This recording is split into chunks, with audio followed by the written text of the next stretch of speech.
7 বছরে 30% যান রূপান্তরিত হবে বৈদ্যুতিকে। সরকারের মহাপরিকল্পনায় এগিয়ে এসেছে দেশি প্রতিষ্ঠান। পাহাড়ি ঢলের পল্লীতে নাব্যতা হারিয়েছে সুরমা। অকাল বন্যা থেকে রেহাই পেতে খননের দাবি। রাষ্ট্রদ্রোহ মামলা মাথায় নিয়ে প্রয়াত হন শহীদ জননী জাহানারা ইমাম। আজও ক্ষমা চায়নি বিএনপি।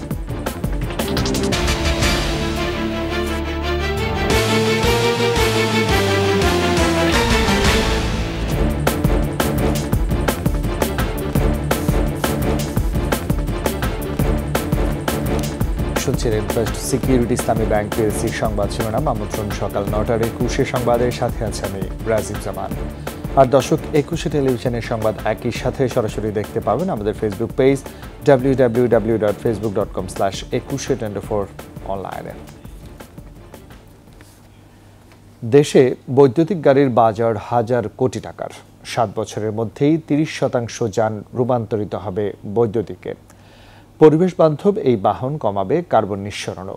দেশি নির্মাতা ও আমদানিকারক প্রতিষ্ঠানগুলোর দাবি, বৈদ্যুতিক গাড়ি ব্যবহারে উৎসাহিত করতে প্রণোদনার পাশাপাশি প্রত্যাহার করতে হবে শুল্ক। আদিত্য মামুনের রিপোর্ট।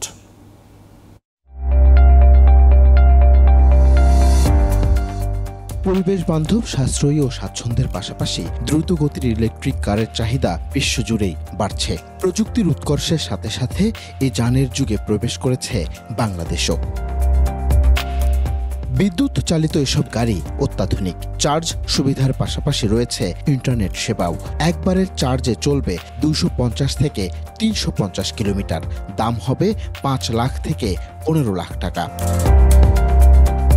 নিজস্ব ব্র্যান্ডের বৈদ্যুতিক গাড়ি নির্মাণে 1,500 কোটি টাকার কারখানা গড়েছে বাংলাদেশ অটো ইন্ডাস্ট্রিজ। 2050 সালের মধ্যে 50% মানুষকে বৈদ্যুতিক গাড়ির আওতায় আনতে সরকারের মহাপরিকল্পনায় এগিয়ে এসেছে দেশি প্রতিষ্ঠানগুলো। ইলেকট্রিক ভেহিকেলে অনেক স্তর আছে, সেই স্তরগুলো অতিক্রম করা, ব্যাটারি, মোটর ম্যানুফ্যাকচারিং, চার্জিং স্টেশনের ডেভেলপমেন্ট, চার্জিং স্টেশন ম্যানুফ্যাকচার করা, এই প্রক্রিয়ার মধ্যে দিয়ে আসলে চলছে। আগামীতে আমার বিশ্বাস যে আমরা এতে সাফল্য আরও আনতে পারবো। সরকারের কাছে আমরা কিছু প্রণোদনা আশা করি, সেই প্রণোদনা এই প্রযুক্তি ব্যবহারে আরও বেশি সহায়তা করবে। বাজার সম্প্রসারণে সড়ক ব্যবস্থাপনা পরিকল্পনার পাশাপাশি ব্যবহার সংক্রান্ত নীতিমালা সহজীকরণ চান উদ্যোক্তা নির্মাতারা। গাড়ির কোনো সমস্যা নাই, আমরা যে কোনো গাড়ি আনতে পারবো, ইলেকট্রিক হোক, কি ডিজেল হোক, কি পেট্রোল হোক, কি গ্যাস হোক। সমস্যাটা হচ্ছে রোড, যে ইউজ অফ রোড, এটা পরিকল্পনা। ট্রাফিক ম্যানেজমেন্টে আমাদের চাপ দিতে হবে এবং প্রয়োজনে ট্রাফিক ম্যানেজমেন্টের বিষয়ে সোশ্যাল মুভমেন্ট করতে হবে, যাতে সবাই এটা রুলস মেনে চলে। যে কোনো ইভলিউশন সোশ্যাল মুভমেন্ট ছাড়া হয় না। সাশ্রয়ী এসব বৈদ্যুতিক গাড়ি জলবায়ু পরিবর্তন মোকাবেলারও কার্যকর উপায়। কর্মসংস্থানের পাশাপাশি গড়ে উঠবে আন্তর্জাতিক বাজারও। যদি সত্যিকার অর্থে ইন্টারন্যাশনাল লেভেল যেতে হয়, আমাদের ইলেকট্রিক ভেহিকেলে মুভ করতে হবে। আমরা সরকারকে রিকোয়েস্ট করেছি ইভি পলিসি তাড়াতাড়ি দেওয়ার জন্য এবং এটাকে পপুলারাইজ করার জন্য। তাহলে বাংলাদেশে আমরা মেড ইন বাংলাদেশ গাড়ি বানাতে পারবো, টু হুইলার বানাতে পারবো এবং রপ্তানি করতে পারবো। নতুন যুগের, নতুন সময়ের প্রযুক্তি সম্পন্ন এসব বাহন বদলে দেবে আগামীর গতিপথ। আদিত্য মামুন, 21 টেলিভিশন, ঢাকা। পাহাড়ি ঢলে ভেসে আসা বালি, নুড়ি ও পলিতে নাব্যতা হারিয়েছে সুরমা নদী।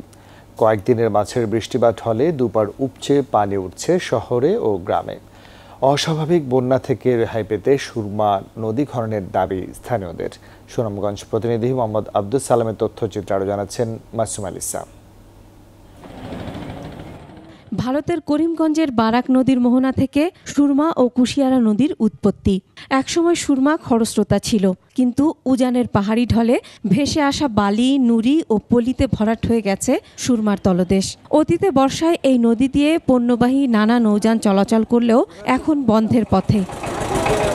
সুনামগঞ্জবাসীর দাবির প্রেক্ষিতে পানি উন্নয়ন বোর্ড মাঝে মধ্যে সুরমা নদী খনন করলেও কাজের কাজ কিছুই হয়নি।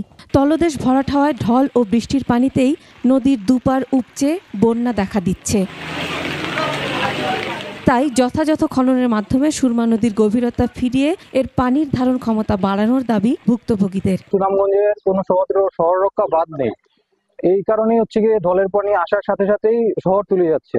সুরমা নদী জরুরি ভিত্তিকে খনন করা জরুরি, এবং হাওর গুলা যেভাবে ভরাট হয়েছে হাওরও খনন করতে হবে। সুনামগঞ্জবাসীকে যদি বন্যার কবল থেকে রক্ষা করতে হয় তাহলে এই নদী খনন করা অতীব জরুরি। স্থানীয় জনপ্রতিনিধি জানান, শুধু নদী খনন করাই সমাধান নয়, পাশাপাশি দুপাশে বাঁধ নির্মাণ করতে হবে। বন্যার পরে সর্বস্তরের মানুষকে নিয়ে এগুলো স্বল্পমেয়াদী, মধ্যমেয়াদী এবং দীর্ঘমেয়াদী সমাধানের পথ খুঁজতে হবে। পানি উন্নয়ন বোর্ড জানিয়েছে, সুনামগঞ্জ জেলায় বিভিন্ন প্রকল্পের মাধ্যমে প্রায় 91 কিলোমিটার নদী খনন করা হয়েছে। এবং এই কাজগুলো আমরা বাস্তবায়ন করতে পারি তাহলে যে সুনামগঞ্জে যে বন্যা প্রকোপ আছে, আগাম বন্যা প্লাস যে মৌসুমী বন্যা আছে, মনসুন ফ্লাড যেটাকে আছে, এগুলো কিন্তু এর প্রকোপটা কিন্তু কমে যাবে। উজানের ঢল ও বৃষ্টি থেকে সৃষ্ট বন্যা থেকে রক্ষায় নদ নদী খনন সহ গোটা হাওর এলাকায় পানি সরবরাহ নির্বিঘ্ন করার দাবি ভুক্তভোগীদের। মাসুম আলিসা, 21 টেলিভিশন। আজ শহীদ জননী জাহানারা ইমামের 30তম প্রয়াণ দিবস। রাজাকারদের রাজনীতিতে নিষিদ্ধ করা এবং মানবতা বিরোধী অপরাধের বিচারের দাবিতে গড়ে তোলেন ৭১-এর ঘাতক দালাল নির্মূল কমিটি। আন্দোলনরত অবস্থাতেই প্রয়াত হন এই মহিয়সী নারী। আদিত্য মামুনের রিপোর্ট। ৭১-এ গেরিলা যোদ্ধা পুত্র শাফি ইমাম রুমিকে হারানোর পরে মুক্তিযোদ্ধারাই তাকে সকল শহীদের জননী হিসাবে স্বীকৃতি দেয়। গণমানুষের চেতনায় মুক্তিযুদ্ধ এবং দেশপ্রেম প্রতিষ্ঠায় তিনি কলম ধরেন, রচনা করেন মুক্তিযুদ্ধের আলেখ্যে বিখ্যাত গ্রন্থ ৭১-এর দিনগুলি। আমাদের যে আন্দোলন, এই আন্দোলনে এই স্বীকৃতি সমাজকে আমাদের আরো বেশি করে দরকার। ৭৫-এর পর রাজাকাররা প্রকাশ্যে আসে, মানবতা বিরোধী অপরাধে অভিযুক্ত এবং নিষিদ্ধ ধর্মভিত্তিক দলগুলোকে রাজনীতির সুযোগ করে দেন জিয়াউর রহমান। ১৯৯২ সালে দেশে ফিরে গোলাম আজম।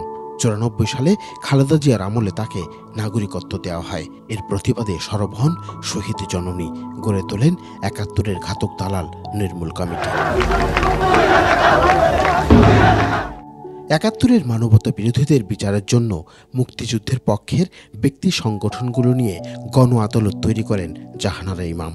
সুনির্দিষ্ট 10টি অভিযোগের ভিত্তিতে গণ আদালতে রাজাকারদের ফাঁসির রায় ঘোষণা করা হয়। কিন্তু খালেদা জিয়া সরকার জাহানারা ইমাম সহ 24 জনের বিরুদ্ধে রাষ্ট্রদ্রোহের মামলা করে। মরণব্যাধি ক্যান্সারকে উপেক্ষা করে সংগঠিত করেন জনমানুষকে। মানবতা বিরোধীদের সাজা না হওয়া অবধি আন্দোলনে অনড় থাকেন।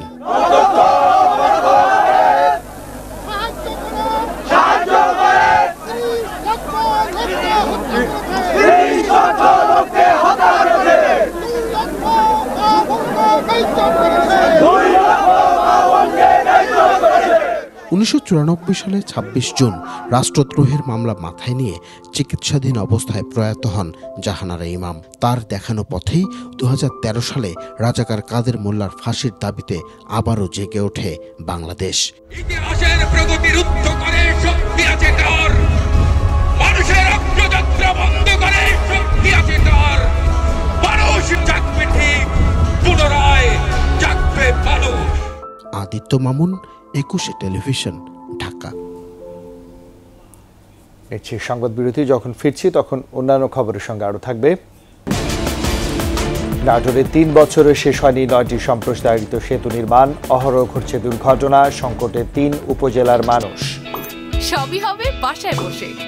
আইডিএলসি আমার ফাইন্যান্সিয়াল পার্টনার বলেই সেভিংস করতে পারছি ডিজিটালি।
আবার আমন্ত্রণ সকাল 9টার 21 সংবাদে। 3 বছরও শেষ হয়নি 16 কিলোমিটার সড়কের 9টি সম্প্রসারিত ব্রিজ নির্মাণ। অহরহ ঘটছে দুর্ঘটনা, চরম ভোগান্তিতে সড়কটি ব্যবহারকারী নাটোরের সিংড়া ও পাশের 3 উপজেলার লাখো মানুষ। জনপ্রতিনিধিদের নির্দেশনায়ও মেলেনি সুফল। নাটোর প্রতিনিধি নবীর রহমান পিপলুর তথ্যচিত্রে আরও জানাচ্ছেন মাসুম আল ইসলাম। নওগাঁর আত্রাই ও রানীনগর এবং বগুড়ার নন্দীগ্রাম উপজেলার সাথে সরাসরি সংযোগ থাকায় গুরুত্বপূর্ণ নাটোরের সিংড়া উপজেলার 14 গ্রাম কালীগঞ্জ সড়কটি। প্রশস্ত করা হলেও সড়কের চেয়ে ছোট ও দুর্বল ব্রিজ রয়েছে 9টি। প্রশস্ত ও টেকসই করে 26.5 কোটি টাকা ব্যয়ে ব্রিজগুলোর পুনর্নির্মাণ চলছে 2001 সাল থেকে। কাজ চলাকালে যাতায়াত ব্রিজের পাশ দিয়ে চলনবিলের আঠালো মাটি ফেলে তৈরি করা হয়েছে সংযোগ সড়ক। সামান্য বৃষ্টিতেই সংযোগ সড়কগুলো পিচ্ছিল হয়ে যানবাহন উল্টে যাওয়া সহ দুর্ঘটনার শিকার পথচারীরা। খানাখন্দে আটকা পড়ছে পণ্যবাহী যানবাহনও। 2-1টি ব্রিজের কাজ শেষ হলেও সংযোগ সড়ক তৈরি না হওয়ায় চলাচল ঝুঁকিপূর্ণই রয়ে গেছে। এই রোডের যে অবস্থা, দুর্ভোগে আমরা গাড়ি ঘুরি চালাতে পারছি না। আমাদের অনেক কষ্ট হয়ে যাচ্ছে এরকম রাস্তা দিয়ে চলাচল করতে। সময় সময় তো আমাদের রাস্তাতে যাইতে লাগে গাড়িও উল্টে যায়, এটা তো আমাদের রিস্ক অনেক, তাই না? রাস্তায় নিয়ে প্রচুর গাড়ি ঘোড়া, কোনো গাড়ি ঘোড়া যাইতে পারে না, এই বড় সমস্যা এটাই। গাড়ি নিয়ে তো যাওয়া যাচ্ছে না, উপর দিয়ে উঠা যাচ্ছে না, নিচ দিয়ে যাওয়া যাচ্ছে। বাইপাসে যে রাস্তাগুলো করা হয়েছে সেখানেও চলাচল করার সমস্যা, এবং যে ব্রিজগুলো হয়েছে এই ব্রিজগুলোর সামনে এবং 2 মুরাতি এই রাস্তার সংস্কার না করার কারণে গাড়ি ঘোড়া চলতে খুব সমস্যা হচ্ছে, গাড়ি ঘোড়া ডাবে যাচ্ছে। পদক্ষেপ নেওয়া, এটা ঠিকাদার সাহেব বা ইঞ্জিনিয়ার সাহেবের বারবার বলার পরেও কোনো পরিবর্তন লক্ষ্য করা যাচ্ছে না। ভোগান্তির কথা স্বীকার করে ব্রিজগুলোর নির্মাণ দ্রুত শেষের আশ্বাস এলজিইডির। চলনবিলের কাদামাটির জন্য বৃষ্টির পানিতে একটু সমস্যা হয়, তো যাই হোক আমরা খুব দ্রুত এই জুনের ভিতরেই আমরা এই সমস্যাগুলোকে কাটিয়ে উঠতে সমর্থ হব। খোঁজ করেও ঠিকাদারের দেখা না মেলায় ক্ষুব্ধ যানবাহন চালক ও শিক্ষার্থী সহ এলাকাবাসী।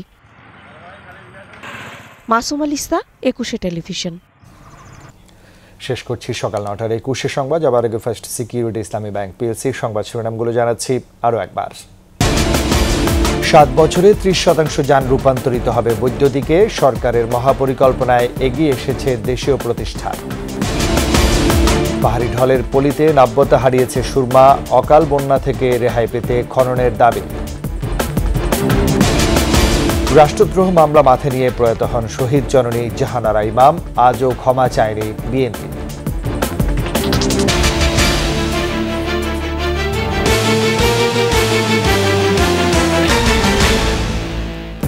সবশেষ খবর জানতে ডায়াল করুন 202 নম্বরে, আর ভিজিট করুন 21.tv.com এই ওয়েবসাইটে। এছাড়া ফেসবুকে ভিজিট করতে পারেন facebook.com/2124 অনলাইনে। এতক্ষণ সাথে থাকার জন্য ধন্যবাদ। পরবর্তী সংবাদ দুপুর 12টায় দেখার আমন্ত্রণ রইল। 21-এর সাথে থাকুন।